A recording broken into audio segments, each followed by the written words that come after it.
مضمون قرآن فساد کیا ہے؟ فساد فی الارض کیا ہے؟ فساد فی الارض یہ ہے کہ یہ زمین اللہ کی ہے، اللہ ہی اس کا حاکم حقیقی ہے، اللہ ہی کی مرضی کے مطابق یہاں انسان کو زندگی گزارنی چاہیے۔ یہ ہے اصل میں حق،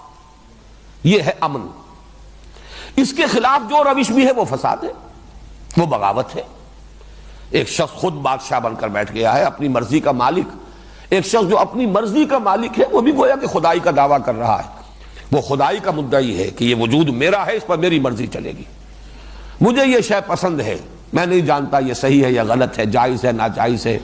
میں اس سے بالکل کوئی تعلق نہیں، مجھے یہ شے ملنی چاہیے، میری یہ طلب ہے، یہ مطلوب ہے میرے لیے۔ زبان سے تو میں کچھ نہیں کہتا، لیکن میرا نفس اندر یہی دعویٰ کر رہا ہے کہ نفس ما ہم کم طرف فرعون نیست۔ تو در حقیقت یہی فساد ہے، انفرادی سطح پر فساد۔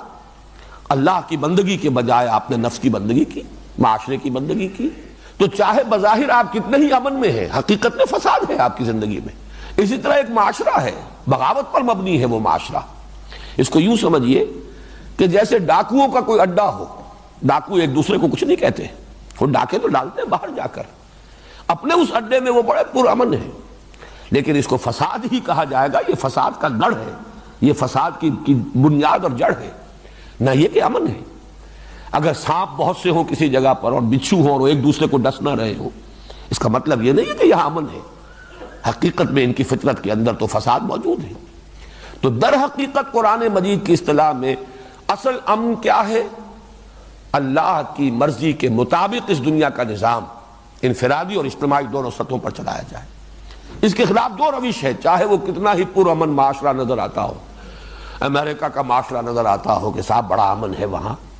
اور بڑے لوگ مہذب ہیں اور بہت ہی لوگ جو ہیں وہ خوش اخلاق ہیں اور ایک دوسرے کا بڑا پاس اور لحاظ کرنے والے ہیں، لیکن جنہیں یہ معلوم ہے کہ کس طریقے سے پوری دنیا کی ایکسپلائٹیشن جو ہے، لوگوں کی محنت اور مزدوری سے کمائی ہوئی دولت کس طریقے سے کھینچ رہا ہے امریکہ، خون چوس رہا ہے یہ پورا استعمار،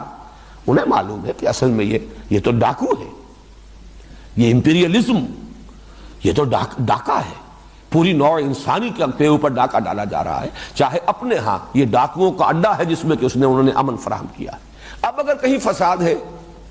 یعنی اللہ کی مرضی کے مطابق نہیں، اللہ کے خلاف بغاوت ہے، چاہے وہاں بڑا امن ہے،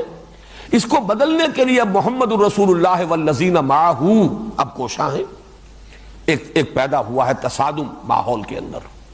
اسی کا اگلا مرحلہ وہ ہے جو مدنی دور میں آیا، جس میں اب جنگ و جدال بھی ہے،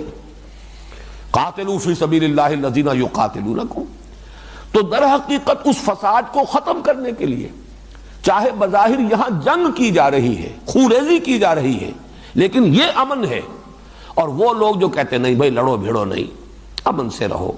چلو مان لو، باطل کو بھی مان لو، ریکگنائز کر لو، کچھ ان سے ان کی مانو، کچھ اپنی منوا لو، اور امن کی کیفیت اختیار کرو، یہ فساد ہے۔ اس جد و جہد کو سیبوٹاج کرنا، جو اس بغاوت فی الارض جو ہے اللہ تعالیٰ کے خلاف، اس کو رفع کرنے کے لیے اللہ کے وفادار بندے ایک جماعت اور ایک جمعیت کی شکل میں کھڑے ہو جائیں باطل کے ساتھ نبردآزمہ ہونے کے لیے، تو جو کوئی اب اس راستے میں رکاوٹ بنے گا، چاہے وہ مصالحت کے نام پر ہو، چاہے وہ صلح کل ہونے کے اعتبار سے ہو، چاہے وہ کہا جا رہا ہو کہ یہ لڑنا بھیڑنا کیا ہے، رواداری ہونی چاہیے، بڑے خوشنما عنوانات ہوں، لیکن حقیقت میں یہ فساد ہے۔